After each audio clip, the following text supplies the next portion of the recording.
My father bragged he never gave me a cent, so I built an exclusive club he could never buy his way into. The country club ballroom went quiet when my father, Gerald, tapped his wine glass with a fork. He was 70 years old, dressed in a charcoal suit that cost more than my first car, a watch on his wrist that he'd earned the way he earned everything, by reminding everyone he had it. It was my sister's 40th birthday party. She had paid for the whole thing herself, every centerpiece, every plate, every bottle of the cheap Prosecco she'd told the caterer to substitute so the bill wouldn't run over. And Gerald stood up to make a toast. "To my daughter, Renee," he said, lifting his glass. "Who proves my whole philosophy? She never asked me for a dime. Not for college, not for her car, not for this party.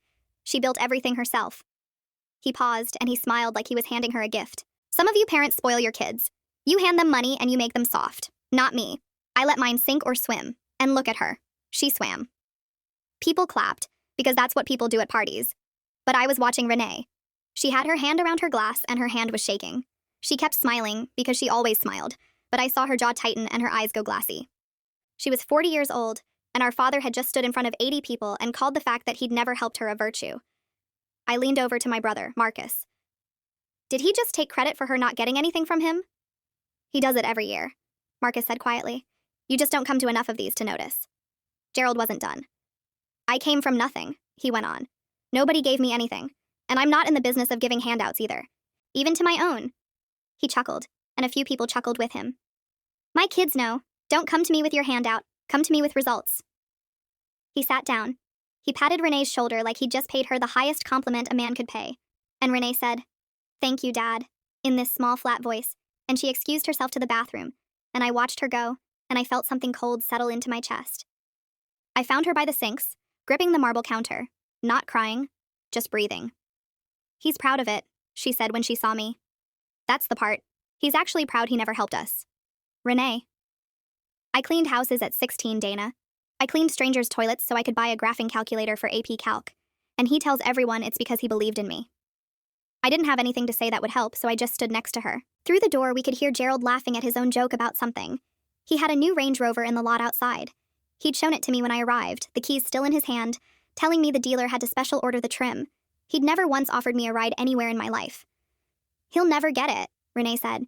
"You can't explain it to him. He thinks money is a test and we kept failing it." "We could try," I said.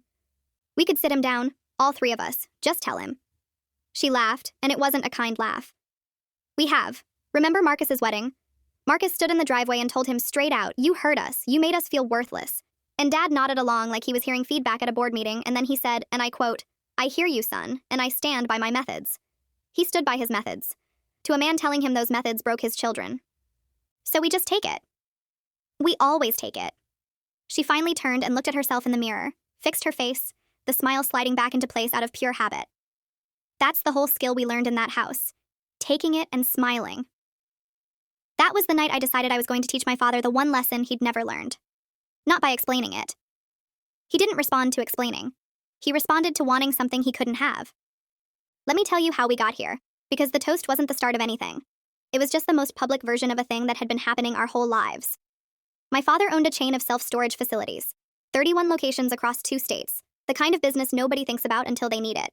He'd started with one rundown lot when he was 26 and built it into something worth somewhere north of $30 million.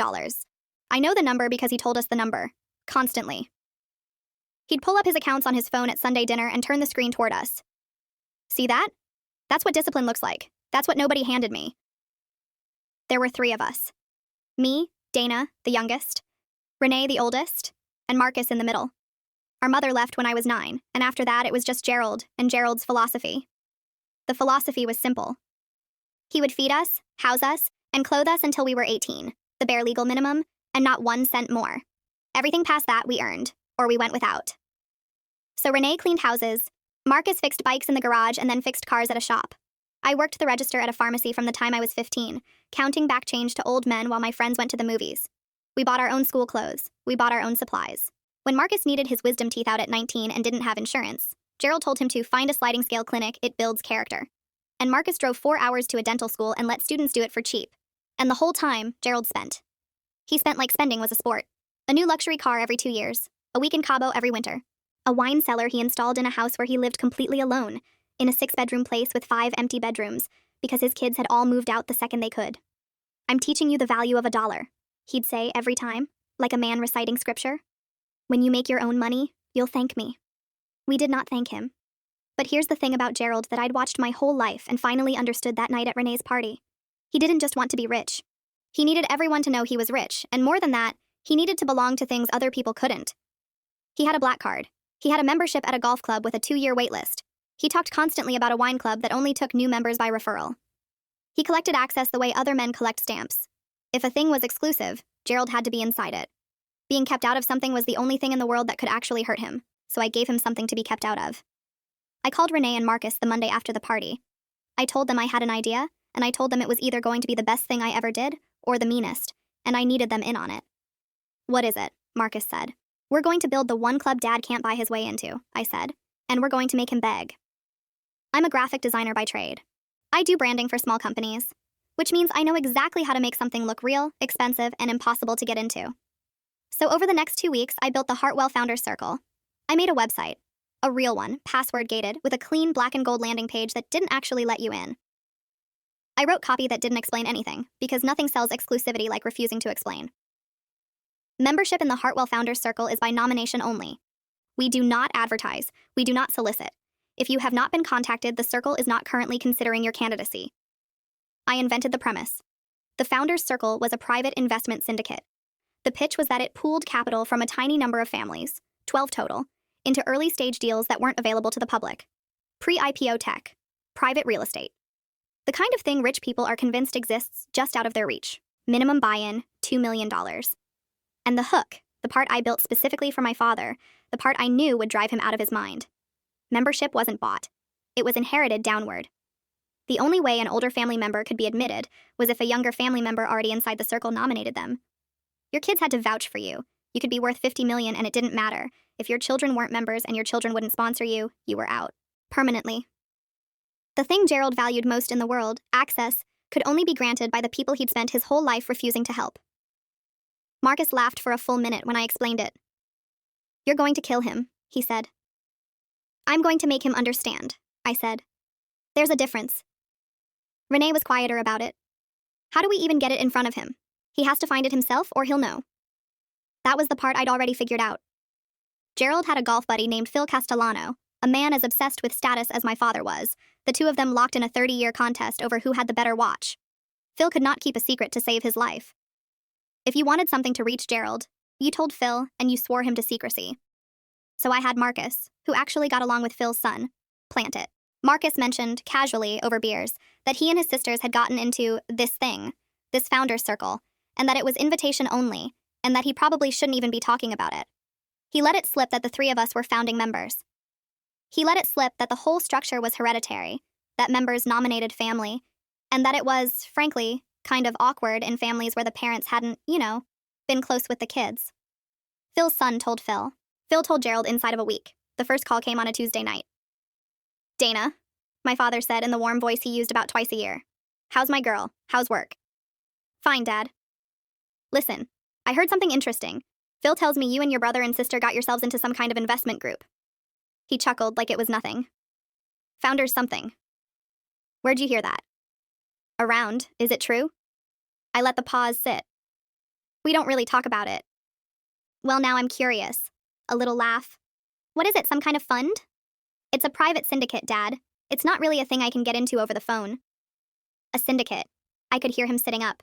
The word did exactly what I knew it would do. Pre-IPO stuff? Real estate? Both, sometimes. Look, I really can't. How does somebody get information about it? And there it was. 20 seconds in. The man who'd never asked his children for anything in his life was asking how to get in. It's nomination-based, I said. You can't really apply. Someone inside has to put you forward. Well, you're inside. I am. A pause. So, put me forward. It's complicated, Dad. What's complicated? You say a name, you put it forward. What's complicated about that? I'll think about it, I said, and I got off the phone, and I sat on my couch and I shook a little, because for the first time in my entire life I had something my father wanted, and he could not take it from me. He called Marcus the next day. Same questions. Marcus gave him the same answers. He called Renee. Renee, who was better at this than either of us, said, "Oh, the circle? Honestly, Dad, I don't know if it's your speed. It's pretty selective about character. That one nearly ended him, I heard later. For 2 weeks, my father did something I had never once seen him do. He courted us. He called. He just called. To talk. The way other people's fathers called. He asked about my job and pretended to care about the answer. He invited Marcus to dinner, a real dinner, at the steakhouse where the entrees cost what Marcus used to make in a day at the bike shop. He sent Renee a text on her actual birthday, the real one, not just at the party, which he had never done in his life. And in every single conversation, somewhere in the middle, it came back to the circle. So this founders thing, he'd say, like it had just occurred to him. I've been thinking. With my capital, I could really add something. I've got connections you kids don't even have yet. It's not about capital, Dad, I'd say. Everybody in it has capital. Then what's it about? It's about who vouches for you. That word, vouch, made something happen in his face every time, even over the phone where I couldn't see it. It made him quiet. I started keeping records. I don't know exactly when I decided to, but somewhere in that second week I began saving everything. Every text he sent, every voicemail. I'd never had proof of my father wanting something from me before, and some part of me knew I'd want it later, to look at, to be sure it had really happened. So I have it. I have the voicemail where he says, Dana, it's your dad. Give me a call. I want to talk about the founders thing. I've been thinking about it. I have the one where he says, I'll match any minimum they want. You tell them that. I have the text that just says, did you put my name forward yet? I showed Renee the texts one afternoon at her kitchen table. She scrolled through them slowly, and her face did something complicated. He texts you back within a minute now, she said. Did you notice that? I texted him for 3 days once when my car broke down in college. 3 days, Renee? I'm stranded. Nothing. And now he answers you before you've put your phone down. I noticed. She handed the phone back. It's working, she said. That's the part I can't decide how I feel about. It's actually working. He upped the courting. He invited me to lunch at his golf club, the one with the 2-year wait list, the place he'd never once brought me in my life. He wanted to be seen with me there, I realized. He wanted the other members to watch him have lunch with a daughter who was, as far as anyone there knew, a founding member of something they couldn't get into. You should come around here more, he said, cutting his steak. These are good people to know. I could introduce you. I know plenty of people, Dad. Right. The circle people. He set his knife down. You know, I've been a member here 22 years. There are men in this room who'd kill to get into your group and can't, and here I am, your own father, and I can't even get a straight answer about how it works. I gave you a straight answer. Somebody inside has to vouch for you. So vouch for me. It's not that simple. It is exactly that simple, he said, and his voice rose enough that a man 2 tables over glanced up. Gerald caught it and lowered his voice and smiled tightly. It is exactly that simple, Dana. You say my name. You tell them I'm good for it. What is the obstacle here? Is it money? Because I assure you, money is not the obstacle. It was never about whether you're good for the money, Dad.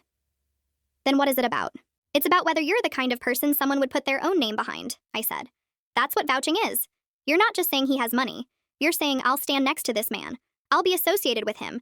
People will judge me by him. He went quiet. He looked at his plate. And you wouldn't, he said. It wasn't a question. I didn't answer it. I let the silence answer it. And I watched my father, who had spent 70 years being certain of everything, sit at his own golf club, not certain of the one thing he'd assumed his whole life, that his children would, if it came down to it, stand next to him. Then Phil got in. I'd planned that too. I had Marcus tell Phil's son that the circle had opened a slot, and that Phil's kids had nominated him, and that he was being processed. It wasn't true. None of it was true. Phil was no more in a real investment syndicate than I was. But Phil believed it, because I'd sent Phil's son a fake welcome packet I'd designed in an afternoon, gold foil logo and all, and Phil started telling everyone at the club that he was a Founders Circle man now. When Gerald heard that Phil was in and he wasn't, he called me, and the warm voice was gone. Phil Castellano is in this thing, he said. Phil. His kids put him in. I heard. His kids. That moron's kids vouched for him in a week. His voice cracked on it. And my own children won't even tell me how to apply. It's not that we won't, Dad. Then what is it, Dana? What is it? I have built something. I have 31 locations. I am worth more than Phil Castellano will ever dream about. And his children think enough of him to get him in and mine. He stopped. And yours what, Dad? He didn't answer. Say it, I said, and my voice was steadier than I felt. Mine what? Mine won't help me, he said finally. Quiet, like it physically hurt to get the words out. And I felt the thing I'd been chasing for 2 weeks finally land, and it didn't feel the way I thought it would. It didn't feel like winning. It felt like watching someone find a door they'd locked themselves. Funny, I said. That's exactly what we said about you. For about 30 years. I hung up. I want to tell you I felt great. I didn't. I called Renee and told her what he'd said, that his own children wouldn't help him, and there was this long silence on the line. He actually said that, Renee said. Word for word. Huh. Another silence. Do you feel bad? No, I said, and then, a little. Why do you? I don't know what I feel, she said. Keep going for now. I'll tell you when to stop. The three of us met up that weekend, because the thing was getting bigger than I'd meant it to, and I wanted to make sure we were still all in. We met at Marcus's apartment. His old roommate from the bike shop days, a guy named Theo, who'd known us forever, was there grabbing some tools out of the garage, and he stuck around when he heard what we were talking about. Wait, Theo said, when Marcus explained the whole thing. The fake circle, the fake buy-in, Gerald begging. Hold on. Your dad, Gerald, the storage guy, the one who made you get your wisdom teeth out at a dental school. That's him, Marcus said. And he's worth what, 30 million? And he wouldn't pay for your teeth, but now he's calling you every day trying to get into a fake investment club that his own kids run? Theo started laughing, and then he stopped laughing. That's the most messed up thing I've ever heard, and honestly, good. Good for you guys. I watched you eat ketchup sandwiches in high school, Marcus. I sat in your kitchen. I know what that house was. You think it's too far? Renee asked him. She asked it carefully, like the answer mattered. Theo thought about it. I think the only people who get to decide if it's too far are the three of you, he said. Nobody who grew up in that house gets to be told their revenge is too much. Anybody who'd say that didn't eat the ketchup sandwiches. That landed harder than I expected. We needed someone outside the family to say it, I think. Someone who'd actually seen it, who knew we weren't crazy, who knew that the thing we were doing to Gerald was a sliver of the thing Gerald had done to us. It made it easier to keep going. For a while. A few days later, I got an email. A real one, to the real address I'd set up for the fake circle, the one I'd used to send Phil's son the welcome packet. It was from my father. He'd found the address somehow, off the website, and he'd written, formally, like a man applying for something, a full letter. He listed his net worth. He listed his holdings, all 31 locations, the appraised value of each. He listed his golf club memberships and his references and the boards he'd sat on. It was a resume. My 70-year-old father had written a resume to apply to a company his daughter had invented, and at the bottom he'd written, I understand membership requires a family nomination. I am hopeful my children will see fit to provide one. I have not always been the father I should have been, but I am ready to be a man worth vouching for. Respectfully, Gerald. I read it 4 times. Then I forwarded it to Renee and Marcus with no message, because I didn't have one. Renee called me an hour later. I want to stop, she said. Her voice was thick. Dana, I read that and I want to stop. He wrote a cover letter. He apologized in a cover letter to a company that doesn't exist. I know. It's not funny anymore. It hasn't been funny for a while. He's an old man and he's writing job applications to his own kids. I know, Renee. Marcus is going to fight us. I know that too, I said. And I did. We invited him to dinner. All 3 of us. We'd never done that, invited our father, picked the place, planned it. He showed up early. He looked, for the first time I could remember, nervous. He'd dressed down, almost, no flashy watch, a plain sweater, like he'd thought hard about not seeming like he was trying too hard. He ordered for the table, expensive, generous, the way he never was with us. He talked about family for the first time in years. He used the word legacy 4 times. And over the dessert nobody touched, he set down his fork and said, Okay, let's talk about it. The 3 of you, me. I want in, whatever it takes. I'll triple any minimum. I'll do anything the circle wants. Marcus looked at me. Renee looked at her plate. Dad, I said, why do you want in so bad? Because it's the kind of thing a man like me should be in. That's not a reason. Because Phil's in, he snapped, and then caught himself. Because everyone gets to be on the inside of something, and I look around, and I'm on the outside of the one thing my own children built. How do you think that feels? I don't know, Dad, Renee said softly, and she finally looked up. How does it feel? He stared at her. Because we've been on the outside of you our whole lives, she said, and we didn't even build anything to keep you out. You just kept us out, of help, of money, of being a father who acts like one. And you were proud of it. You stood up at my party and you bragged about it. The table went silent. A waiter started toward us and thought better of it. I was teaching you, Gerald said, but it came out weak. You were teaching us we weren't worth helping, Marcus said, and we learned it. We're very good at not helping people now. We learned from the best. Gerald looked at the 3 of us, and something moved behind his eyes, and the check came, and for the first time in my whole life I watched my father pick up a check for his 3 children without making it a lesson. He paid it in silence. He thought, I think, that paying for the dinner would change something. It didn't. A week later, he called me and he was crying. I had never heard my father cry. Not when his own mother died. Not when his business partner had a stroke in the office and Gerald rode in the ambulance with him. I'd seen him angry 10,000 times, and I had never once seen him cracked open, and now he was on the phone making these awful broken sounds, trying to talk through them. I get it now, he kept saying. I get it. I get what it feels like. To watch everyone on the inside and be standing outside the glass. I sat down on my kitchen floor with the phone pressed to my ear. I keep thinking about Renee's hands, he said. At the party. You think I didn't see her hands shaking?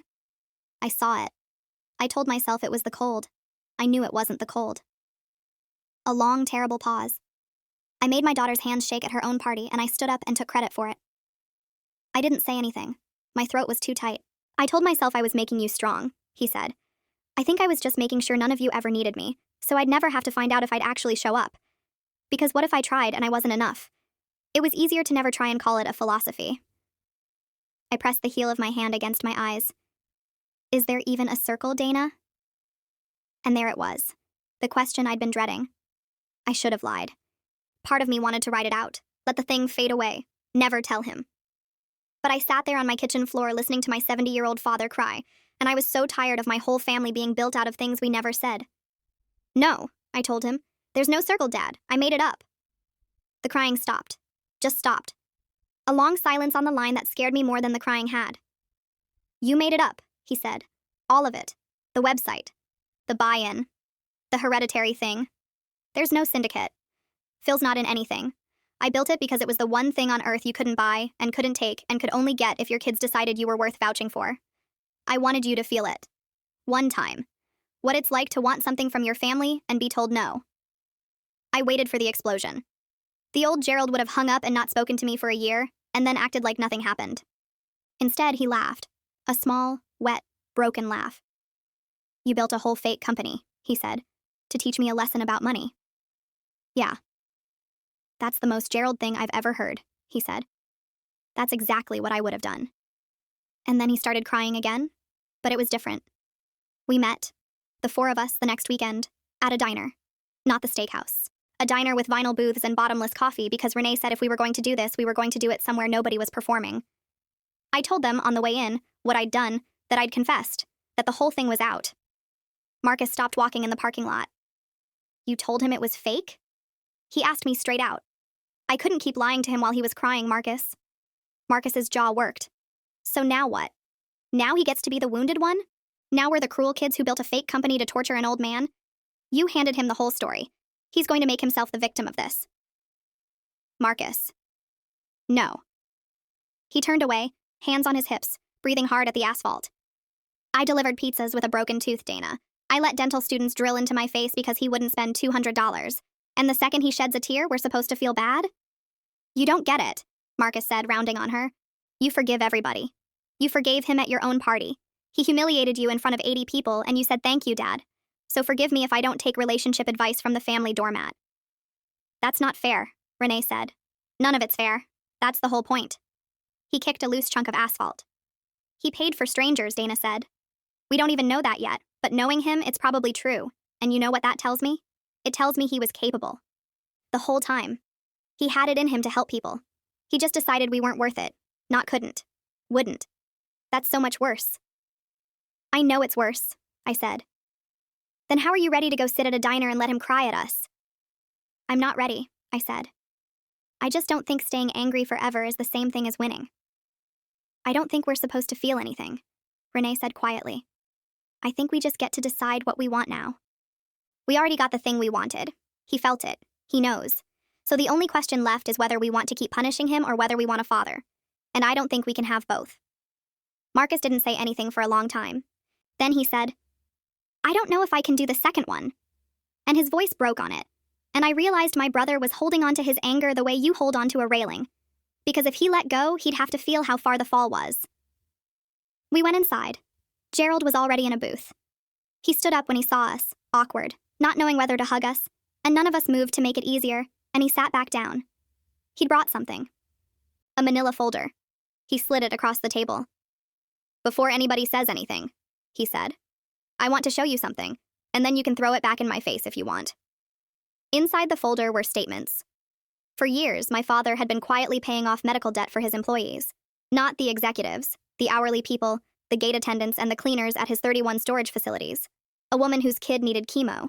A man who'd had a heart attack with no coverage. Page after page, hundreds of thousands of dollars, going back almost a decade, all of it anonymous, none of it claimed on his taxes, nobody knowing it was him. Marcus stared at it. You paid for strangers' surgeries, he said slowly. But you wouldn't fix my tooth. Yeah, Gerald said. He didn't dodge it. I know how it looks. I've been sitting with how it looks for a week and it's worse than you think. Then explain it. I can't. Not in a way that makes it okay. Gerald turned his coffee cup in a slow circle. The only thing I've got is this. Helping strangers cost me nothing. I never had to look at their faces at Sunday dinner. They couldn't grow up and decide whether I'd been a good man. There was no test in it. He looked at Marcus. Helping you three meant admitting you mattered more than the number on my phone. And every person who ever mattered to me left. My father walked out when I was 6. Your mother walked out when you were 9. So I decided I was going to build a life where I never needed anybody and nobody needed me. And I dressed it up as a philosophy, and I gave it to my kids like it was a gift. His voice went rough. It wasn't a gift. It was a coward's life, and I made you all live in it with me. Nobody said anything. The waitress refilled the coffee and went away. I'm not asking you to forgive me, Gerald said. I don't think it works that fast, and I don't think I've earned it. I'm asking if you'll let me try. That's all. Just try. Marcus was crying now, silently, furious at himself for it. If I stop being mad at you, he said, I don't have anything left. Being mad is how I know I'm right about my own childhood. You're right about your childhood, Gerald said. You don't have to stop being mad to know that. You're allowed to be mad at me and let me make you breakfast at the same time. I'd take it. I'd take whatever you've got. Renee reached over and put her hand on top of our father's hand on the table, and Gerald looked down at it like he didn't know what it was. And then he turned his hand over and held hers. And that was the first time I'd seen my father hold any of his children's hands in my entire adult life. It did not fix everything. I want to be honest about that. There was no montage. Marcus didn't speak to him for another 2 months, and when he did, it was clipped and careful, and it took the better part of a year before he'd sit in a room with Gerald and relax his shoulders. There were dinners that ended badly. There was a night Renee called me at midnight furious because Gerald had slipped back into a lecture about discipline before catching himself, but he kept trying, which was the one thing he'd never done. He called on birthdays and on Tuesdays for no reason. He learned to ask questions and shut up and listen to the answers. He sold the 6-bedroom house he lived in alone and bought something smaller because, he said, he'd built that house to prove something, and he didn't have anything left to prove. He set up education accounts, not for us, we were grown, but for the grandchildren who didn't exist yet, with a note that said the money came with no test attached and no lesson and no speech, that it was just there, the way help is supposed to just be there. About a year after the diner, he had us all over to the new place, and he cooked. My father, who had never made a meal for his children in his life, attempted a lasagna from a video and burned the edges and got sauce on a shirt that probably still cost too much. And he laughed at himself, openly, a thing I'd never seen him do, while Renee showed him how to layer the noodles and Marcus pretended he wasn't enjoying it. And I set the table. There was no portfolio on the phone that night. He never showed us the number again, as far as I know. He served the burned lasagna onto mismatched plates, and he sat down at the head of the table and looked at the three of us for a long moment, and I thought he was going to make a speech, and I braced for it. He didn't. He just said, "Thanks for coming. I know I didn't earn this." And he picked up his fork. I think about the toast sometimes. The country club, the wine glass, the fork tapping, my father standing up to brag that he'd never given his daughter a cent. He thought withholding was strength. He thought the proof of his love was that we never got any of his money. He was on the outside of his own family his whole life, and he called it being the head of it. I built him a fake door just to show him what a locked one felt like. And the strangest part, the part I didn't plan, is that making him stand outside the glass for 2 weeks is the only thing that ever made him walk back in. He never gave me a cent growing up. He's offered since 100 times, and I've turned it down every time. Because I don't need it, and that was never the point. The point was the vouching. And these days, when somebody asks me about my father, I find that I do.